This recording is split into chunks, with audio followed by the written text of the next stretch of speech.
বঙ্গোপসাগরে সৃষ্ট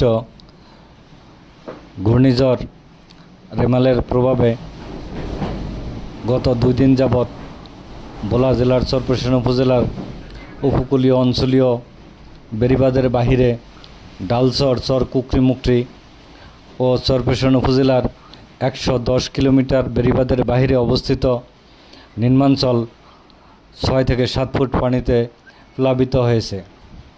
এতে প্রায় 3 শতাধিক মাছের ঘের, খামার পানিতে প্লাবিত হয়েছে। এছাড়া জায়গার ভিতরে পুষ্করিণীটা ভিতরে 4 ঘন্টা জমি। 4 ঘন্টা হইলো কত শতাংশ? 4 ঘন্টা হলো 32%। 32%। আচ্ছা, পুষ্করিণী আমার পুরো খামার আছে, মুরগির খামার। জি, ভিতরে মাছের খামার। তো পাঙ্গাসি আছে তো 25 থেকে 26 মণ।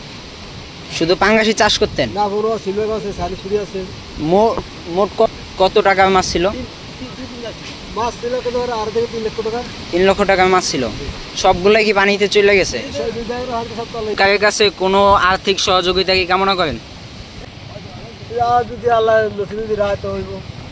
ডালচর ইউনিয়নের চেয়ারম্যান আব্দুল সালাম হাওলাদার জানান, ডালচর ইউনিয়নে কোনো বেড়িবাঁধ না থাকার কারণে জোয়ারের সাথে সাথেই স্বাভাবিক জোয়ারের চেয়ে 5 থেকে 7 ফিট উচ্চতায় পানি সহ জলোচ্ছ্বাসের কারণে বাড়িঘর নিমজ্জিত হয়েছে এবং বাটায় ওই পানিগুলো নেমে যায়। এর পাশাপাশি ডালচরের বনাঞ্চলে রক্ষিত কয়েক হাজার মহিষ জোয়ারের পানিতে ভেসে গিয়েছে। তিনি আরও বলেন, ইতিপূর্বে ডালচর ভাঙনের ফলে যে ক্ষয়ক্ষতি হয়েছে, এই রেমালের দুর্যোগপূর্ণ আবহাওয়া ও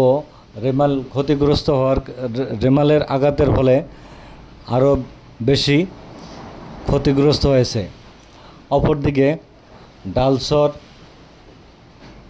বন বিভাগ বা চর কুকরিমুকরি অথবা নজরুলনগর ইউনিয়নের পার্শ্ববর্তী এলাকার যে কোনো এলাকা থেকে বনে রক্ষিত হরিণ নিরাপদ আশ্রয়ের জন্য লোকালয়ে চলে এসেছে।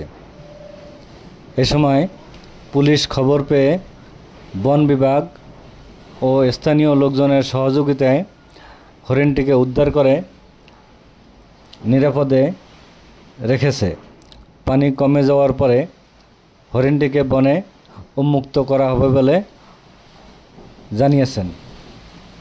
এছাড়া বেড়িবাঁধের বাহিরে পানিতে প্লাবিত হওয়ার কারণে মসজিদ, মাদ্রাসায়,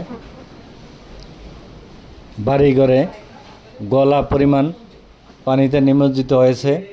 মাছের ঘের প্লাবিত হয়ে কয়েক হাজার কোটি টাকার মাছ